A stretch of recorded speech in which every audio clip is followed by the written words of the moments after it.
We live in an epicenter of innovation. Advances in technology and medicine are born in Boston and Cambridge all the time, but it could take years for them to make an impact. My next guest would rather not wait. Instead, he's imagined a world where doctors are obsolete and smartphones diagnose disease. Robin Cook is a physician turned New York Times bestseller writer known for medical thrillers like Coma and Contagion. His latest novel, Cell, hits store shelves today. Welcome to Greater Boston. Pleasure to have you here. It's nice to be here. I started focusing on the fact that a lot of your titles begin with the letter C. Should I read anything into that? In fact, the one that I'm doing, right. In fact, I'm writing another book right now, and it starts with a C again. It was by accident that happened, actually. There's something about the medical world that terrifies all of us. You're a physician, so you know more about it. But when you start reading something about something that could go awry and you start imagining it happening to you, do you think that's one of the secrets to your success, that people think, wow, this could happen and that could happen? Because we don't know that much about our own bodies. Absolutely. I mean, you can read a thriller about a great white shark and you can say, all right, I'm not going in the water. Exactly. But we're all going to be patients. And so that means if you read something about hospitals, you better pay attention. And it's interesting because Coma, one of the things that Coma did was changed people's perception. Prior to Coma, people thought hospitals were very safe havens. I think I'll check myself into a hospital, et cetera. Post-Coma, people said, wait a second, I don't think that's a really good idea.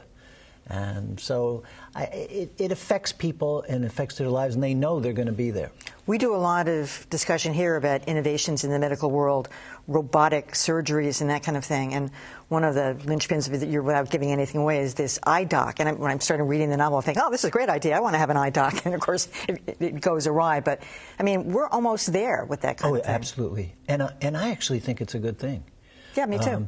That we've never been able to solve this problem about having a primary care physician. Mm-hmm. And we need it. In fact, that's the basis of our whole healthcare system. It's supposed to have lots of primary care physicians, few specialists. What do we have? We have a huge number of specialists, no primary care physicians.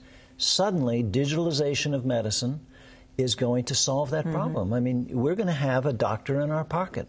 Yeah, I mean, I'd forgotten that, but that's how you kind of lay this out, that the main character, one of his parents died without a primary care physician.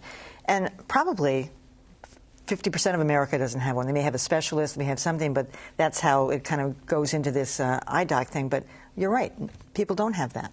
And nor do people have access to medical information.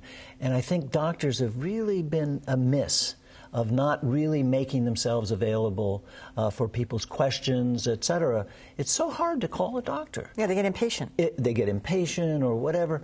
And whereas if you have a doctor in your pocket, 24/7, you'll be able to access your avatar physician and talk to this individual, and the individual will be looking in real time at all your data, know your health record, and also, because being connected to supercomputers, up-to-date medical information.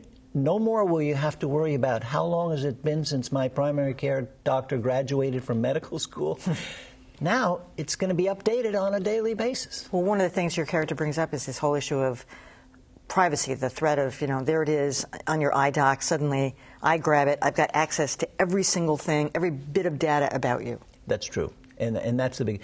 That, and also the lack of, quote, the human touch, because that does mean something. But if you had to put it in a balance, what would people prefer, access or the human touch? And I think it's been showing lately, because people get their medical information today from the internet and social media. I get a big kick out of that part of it, because, I mean, the protagonist is saying, you don't need the human touch. And I'm thinking, I haven't had a human touch from a physician in years. All right, Robin Cook got a big kick out of the novel, Cell. Thanks for coming. Thank you for having me.